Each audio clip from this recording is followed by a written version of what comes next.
नमस्कार दोस्तों। मोदी जी को मालूम है कि जो युद्ध है वो दिखता है फिजिकल युद्ध, जो पाकिस्तान के साथ बांग्लादेश के साथ हमें लड़ना पड़ेगा एक दिन। लेकिन मोदी जी को मालूम है कि युद्ध ये यहाँ तक इसलिए पहुंचा है क्योंकि कांग्रेस ने बहुत मल्टीपल लेवल्स पर काम किया था कि भारत के टुकड़े हों, क्योंकि पूरे भारत को इनको हजम करना इतना आसान नहीं था।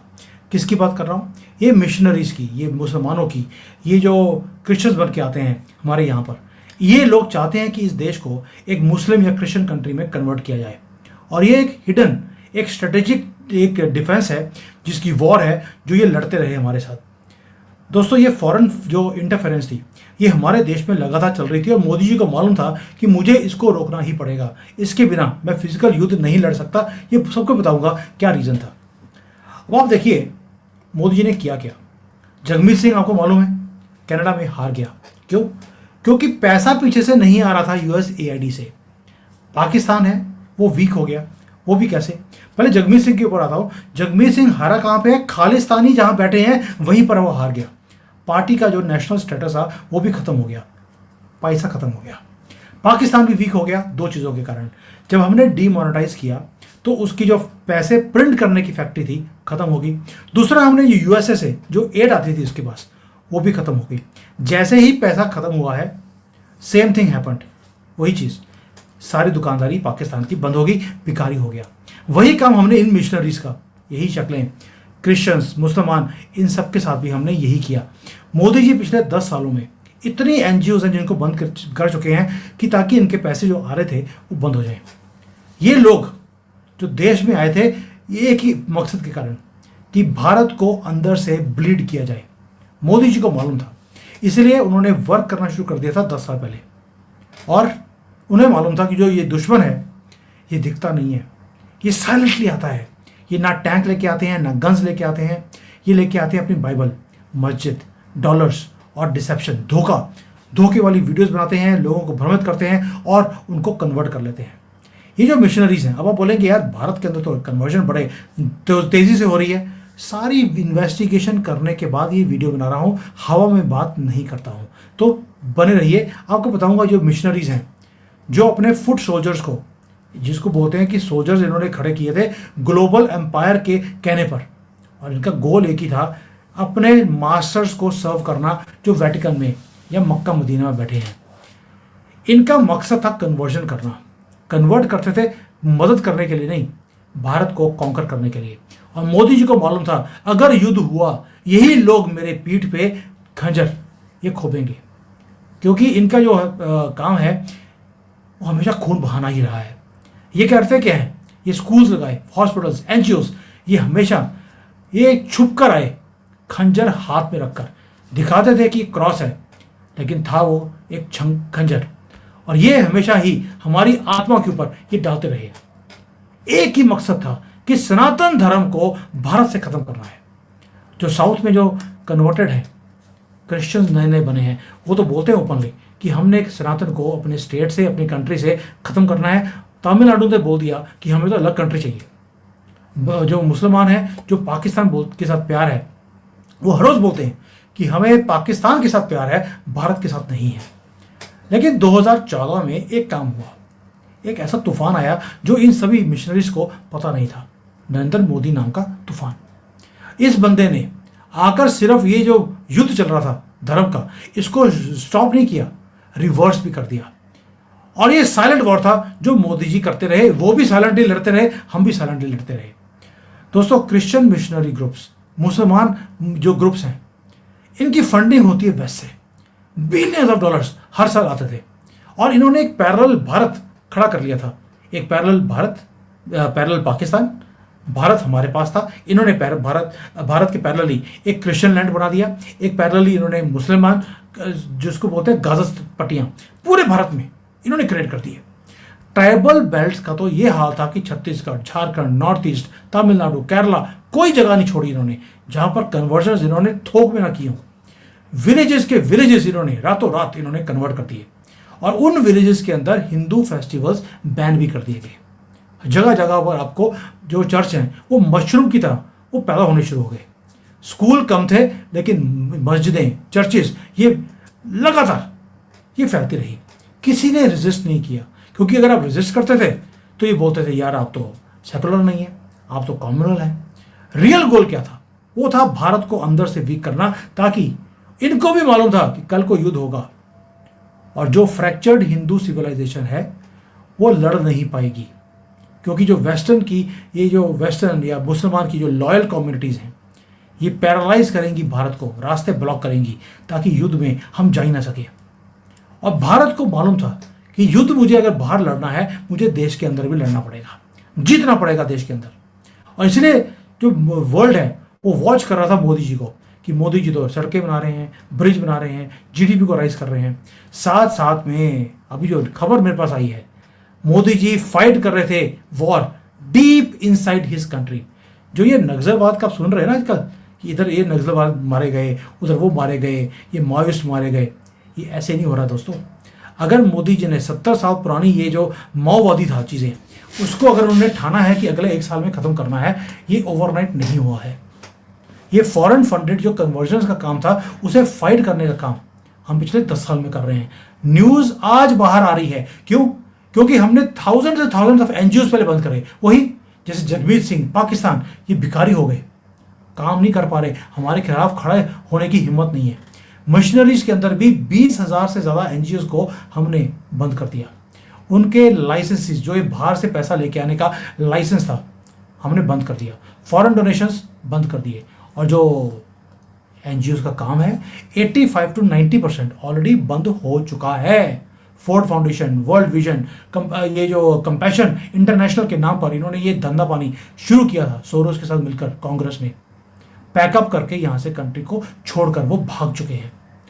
दोस्तों ये सिर्फ एक सिंपल एक पॉलिसी नहीं थी, ये साइकोलॉजिकल वॉरफेयर था जो मोदी जी को मालूम था। मिशनरीज ने भी रियलाइज किया कि अब भारत डिफेंसलेस नहीं है जैसे वो कांग्रेस के टाइम पे था। मोदी जी ने एक लक्ष्मण रेखा खड़ी कर दी, इन मुसलमानों के खिलाफ भी और इन क्रिश्चियंस के खिलाफ भी। जो आप न्यूज़ में सुनते हैं कि जी इतनी कन्वर्जन हो गई, आपने ये नहीं देखा कि जो हमारी एनआईए है, आईबी है, वो चर्चेस के ऊपर क्रैकडाउन कैसे कर रही है। क्या आपने रिसेंटली न्यूज़ नहीं सुनी कि एक पेस्टर था, फादर था, उसको अरेस्ट कर लिया गया। जो कन्वर्जन रैकेट था उसको बस्ट कर दिया। एनजीओज है उसके ऊपर केसेस चलने शुरू हो गए हैं। क्या ये सारा कुछ कोइंसिडेंस है या कोऑर्डिनेशन है?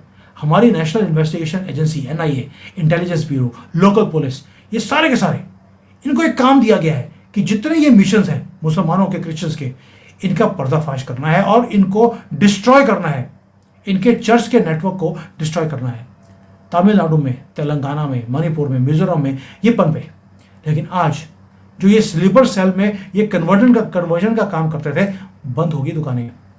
जो क्रॉस था, ये वाला जो खंजर की तरह यूज किया जाता था, इसे पुल डाउन किया जा रहा है। ट्राइबल हार्टलैंड्स के अंदर अब सनातन की हवा दोबारा से चलनी शुरू हो गई है, क्योंकि वहां पे माओइस्ट वाला काम खत्म हो गया। नक्सलवादी मारे जा रहे हैं हर रोज थोक में, मतलब किलो में। पहले तो होता था कि 1 ग्राम 2 ग्राम, अभी किलो में मारे जा रहे हैं। अब ये मैटर क्यों करता है जब हमारा इमरजेंसी की सिचुएशन है पाकिस्तान के साथ? ये मैटर क्यों करता है? अब ध्यान से सुनना, ये रिलीजन की बात नहीं है दोस्तों, नेशनल सिक्योरिटी का मामला है। कोई हम मुसलमानों के और क्रिश्चियंस के अगेंस्ट काम नहीं कर रहे।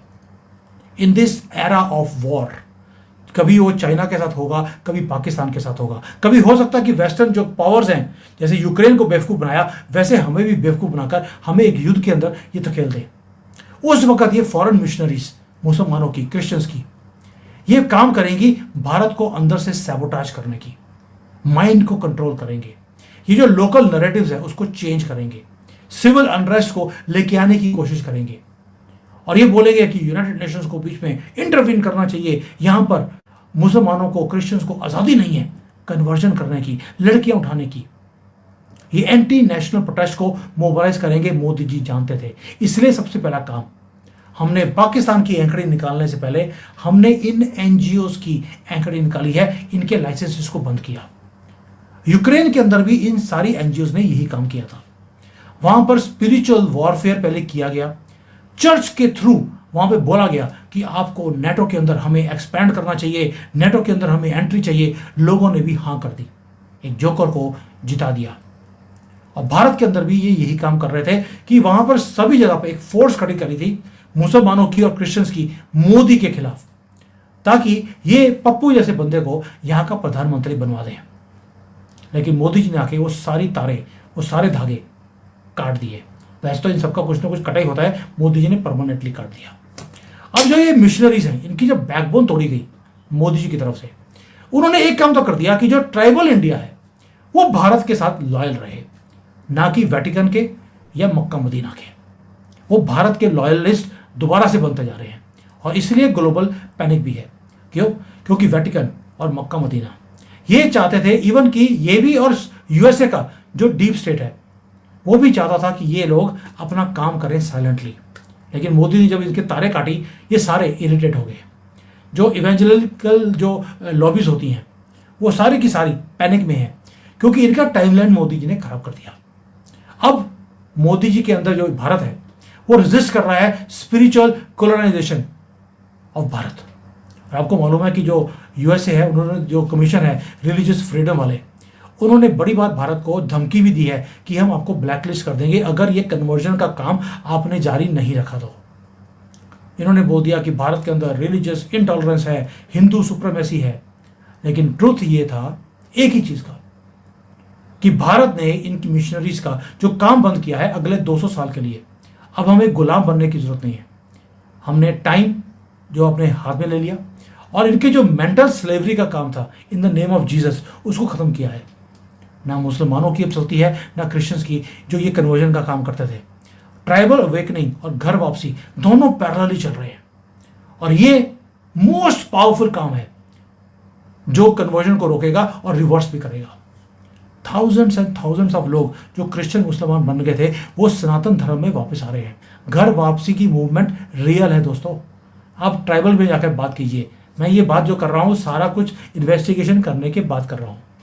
ट्राइबल जो यूथ है वो अब दोबारा से उन्होंने धर्म को उन्होंने चूज करना शुरू कर दिया, एक डॉगमा को छोड़ दिया।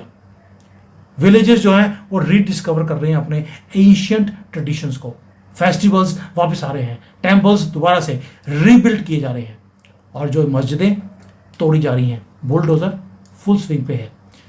इस सारी चीजों के अंदर मोदी जी की जो साइलेंट पावर थी या सपोर्ट थी वो थी कि जो इन्होंने ये पर काटे हैं, सबके पर काटते ही हवा हमारी तरफ चलनी शुरू हो गई और यही मोदी जी का मास्टर स्ट्रोक भी है। अब हम डिफेंसिव मोड पे नहीं ऑफेंसिव मोड पे हैं। दोस्तों पिछले 75 सालों में जो हिंदू था वो डिफेंसिव था। आज हम बोलते भी हैं, हम एक्शन भी लेते हैं, हम रेजिस्ट भी करते हैं और ये जो मिशनरीज आते हैं इनको थप्पड़ भी मारते हैं कि भागो यहाँ से, ये अपनी गंदी किताबें लेके जाओ, हमें तुम्हारी ये गंदी किताबें हमारे हाथ में नहीं चाहिए। इसीलिए अब आर्टिकल्स अपने शुरू हो गए पूरे दुनिया में कि देखिए मोदी जी के राज में क्रिश्चियंस को सफोकेट किया जा रहा है, जो इनकी जो चर्चेज हैं उनको रेगुलेट किया जा रहा है, यहाँ पे काम करना मुश्किल हो गया। काम करते क्या थे? काम करते थे हिंदुओं को दबाने का, बेवकूफ़ बनाने का। और मोदी जी ने ये सारा काम चेंज कर दिया। आज जो हिंदू है, वैसे हिंदू नहीं बोलना चाहिए, वो तो अभी भी सेकुलर जो है वो हिंदू है, सनातनी की बात बोलनी चाहिए। Now we are assertive. अब हम थप्पड़ मारते हैं वीडियो के ऊपर भी और एक्चुअल में भी। और इनका जो इकोसिस्टम था, जो कभी सेलिब्रेट करता था कन्वर्जन को कि भाई हम सर्विस कर रहे हैं, आज भागते हुए दिखाई देते हैं। एनजीओस को मॉनिटर किया जा रहा है। स्कूल्स के अंदर क्या करिकुलम पढ़ाया जा रहा है, मस्जिदों मदरसों में भी और क्रिश्चियन मिशनरी स्कूल्स के अंदर उसको रिव्यू किया जाता है कि वो हिंदुओं के खिलाफ क्या पढ़ा रहे हैं वहाँ पर। और जो मिशनरीज का इन्फ्लुएंस था ब्यूरोक्रेसी के अंदर, उसे भी आहिस्ता आहिस्ता करके टॉयलेट की भी उस पर सीट पर डालकर फ्लश किया जा रहा है। दोस्तों ये सिर्फ गवर्नेंस का काम नहीं है, ये सिविलाइजेशनल रिवेंज भी है इन लोगों के साथ। और भारत की जो स्ट्रेंथ है वो तभी आएगी जब हम hidden Wars and future Wars दोनों को इकट्ठे मिलकर हम लड़ेंगे। और मोदी जी को मालूम है कि जब भी युद्ध होगा, कभी भी, जब मिसाइलें उड़ रही होंगी, सोल्जर्स एक दूसरे के साथ फाइट कर रहे होंगे, जब मीडिया पागल हो चुकी होगी, दुश्मनों के साथ मिलकर वो उनकी भाषा बोलेगी, उन्हें ये बताएगी कि हमारी मूवमेंट्स आर्मी की कहाँ कहाँ हो रही है, उस वक्त भारत की स्ट्रेंथ हमारे टैंक्स और हमारे जेट्स और हमारी मिसाइल्स नहीं होगी, वो होगी हमारी यूनिटी, हमारी loyalty to the country and loyalty to our culture. यही यूनिटी हमें सेव करेगी। वेपन्स नहीं करेंगे। और इसलिए मोदी जी ने इस सारी चीज़ों को इकट्ठा कर कर ये जो स्पिरिचुअल वॉर है पहले देश में शुरू किया है। अभी जो आप देख रहे हैं वो ये है कि ये मिशनरीज हैं सारे के सारे मुसलमानों के और क्रिश्चियंस के, इसकी बैकबोन को तोड़ने का काम 10 साल से चल रहा था, अभी थोड़ा सा और तेज हो गया है।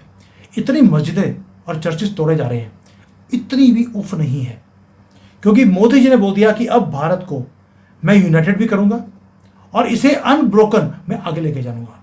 और पहली बार शायद in 1000 years we are being immune from religious invasion. आपको लगता है कि पाकिस्तान हमारे ऊपर इन्वेड कर रहा है? पाकिस्तान नहीं, इनकी मेंटालिटी हमें इन्वेड कर रही थी।